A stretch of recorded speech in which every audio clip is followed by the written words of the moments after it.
आज मैं जो पूजा की विधि हमने बताया है, जिसका उपयोग आप लोग नवरात्र में करेंगे, उसकी वैज्ञानिकता पर प्रकाश डाल रहा हूँ। कोई भी ज्ञान जो सिस्टमैटिक है उसको हम विज्ञान कहते हैं, और यही विज्ञान की परिभाषा है। तो आत्मज्ञान भी अपने आप में एक विज्ञान है, और ये सब जो योग विद्या है ये उसी का ही एक अंग है। योग के द्वारा हम अपने स्वरूप का दर्शन करते हैं, जैसे कि रूपम देहि, जयं देहि, जसो देहि, जुसो जहि। ये बार बार रिपीट होता है दुर्गा सप्तशती में। भाई कौन सा रूप दो? या देवी सर्वभूतेषु विद्या रूपेण संस्थिता नमस्तस्यै नमस्तस्यै नमस्तस्यै नमो नमः। और उसमें भी है रूपम देहि, जयं देहि, जसो देहि, जुसो जहि। तो रूपम देहि कौन सा रूप? तो हमारा स्वरूप जो है, जो अभी फिजिकल बॉडी का जो देख रहे हैं, ये वास्तविक स्वरूप नहीं है। यहाँ तक कि बुद्ध ने कह दिया कि मेरी मूर्ति की पूजा मत करो।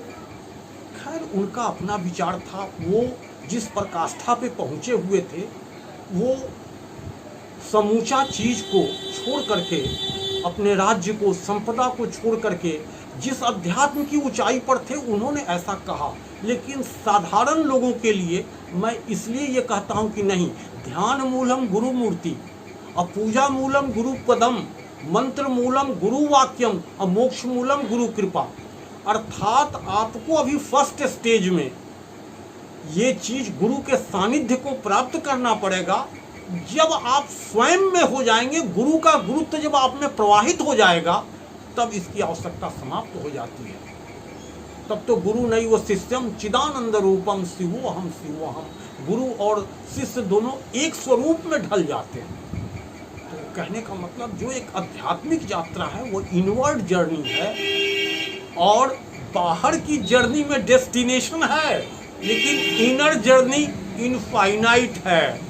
कुछ ऐसा इस प्रकार पानी के लिए कुआं खोद रहे हैं, तो कहीं पर जल्दी पानी मिलता है और कहीं पर देर से मिलता है। तो इसी टाइप का है अंतर यात्रा में, कहाँ पर आपको रियलाइजेशन के पॉइंट पर पहुँचेंगे, ये आपके कई जन्मों के संस्कार पर निर्भर करता है। तो धर्मे न हन्यते व्याधि, धर्मे न हन्यते ग्रहा, धर्मे न हन्यते शत्रु, यतो धर्म ततो जय। लेकिन इस धर्म को हम कैसे प्राप्त करें? धर्म से व्याधियों का नाश होता है, धर्म से ग्रहों का समन होता है, धर्म से शत्रुओं का नाश होता है। राम ने भी माँ दुर्गा की उपासना करके रावण पर विजय प्राप्त किया। यतो धर्म ततो जय। लेकिन इस धर्म का सेवन कैसे करें, उसी चीज के ऊपर तो हम जो बात कर रहे हैं, उस चीज को प्राप्त करने के लिए कुछ चीजों को आपको रिपीटेशन करना पड़ेगा, पुनरावृत्ति करनी पड़ेगी। वो है जाप और पाठ। तो ऐसा क्यों? तो हम जो भी कुछ करते हैं, हमारे दिमाग में प्री फ्रंटल कॉर्टेक्स है, उसमें परिवर्तन आता है। ये विज्ञान की मैं भाषा बोल रहा हूँ कि जिस चीज़ को आप रिपीट कीजिएगा, वो प्री फ्रंटल कॉर्टेक्स में, ब्रेन में वो चीज़ हो जाएगा। और मैं अब बात कर रहा हूँ न्यूरोप्लास्टिसिटी की। ये क्या है कि जिस काम को आप बार बार रिपीट करते हैं, तो फिर वो आपके व्यक्तित्व का अंग बनता है। Give me a thought, I will give you an action. Give me an action, I will give you a habit. Give me a habit, I will mould your character. तो वो जब हैबिट में उतरता है पर्सनालिटी का, और जब when your personality is form, your destiny is also clear. तो इस तरह से मैं अपने सभी शिष्यों को आग्रह कर रहा हूं कि नवरात्र का समय है, कुछ चीजों को, वो सप्तश्लोकी दुर्गा हो, जाप हो, उसका बार बार रिपीटेशन करें, क्योंकि प्री फ्रंटल कॉर्टेक्स में जा करके वो चीज सुव्यवस्थित हो जाएगा, और वो आपके व्यक्तित्व का अंग बनेगा। और ये जो इनसाइड में जो आपका जो ये बन रहा है personality, inner side, inner personality, वो फिर आगे आपके माने थॉट एंड एक्शन वो कोरिलेटेड है एक दूसरे से।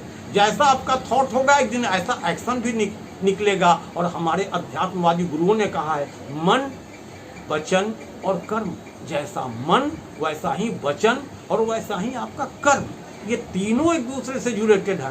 तो बी एन इनसाइडर, आप अपने अंतरात्मा को पवित्र करें और इसके लिए पाठ और जाप जरूरी है। इसलिए सप्तश्लोकी दुर्गा का आप मैक्सिमम जितना आपसे समय लग सके निकाल सकें, उसमें आप उसका बार बार रिपीटेशन करें, अर्थ पर ध्यान दें, तो धीरे धीरे क्या पाएंगे आप कि आपके अंदर ही एक नया व्यक्तित्व पैदा हो रहा है।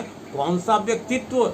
जैसे नरेंद्र के अंदर विवेकानंद छिपा हुआ था और सिद्धार्थ के अंदर गौतम बुद्ध थे। तो ये हमारी जो विद्या है, मैं स्पष्ट कहता हूँ, ये इन्फॉर्मेशन नहीं है। मैंने भी कोचिंग क्लास लिया, आईएएस स्टूडेंट्स का लिया, पढ़ाए लोगों को, क्लास 1 सर्विस में लोग गए, तो ये एक अपना मेरा समय था। वो क्लासरूम स्टडी नहीं है, ये दूसरे तरह की है, ये अध्यात्म विद्या है।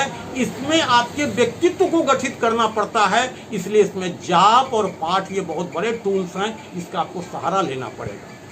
दूसरी चीज मैं ये कहना चाहता हूं कि जो अभी वेस्ट में एक क्रेज चला हुआ है अध्यात्म में, और उसमें एक वर्ड आया है हमको प्रीकॉग्निशन, मेटाकॉग्निशन, और इसका हिंदी अनुवाद खोज रहे हैं तो उसमें कहीं दे नहीं रहा है नेट पर।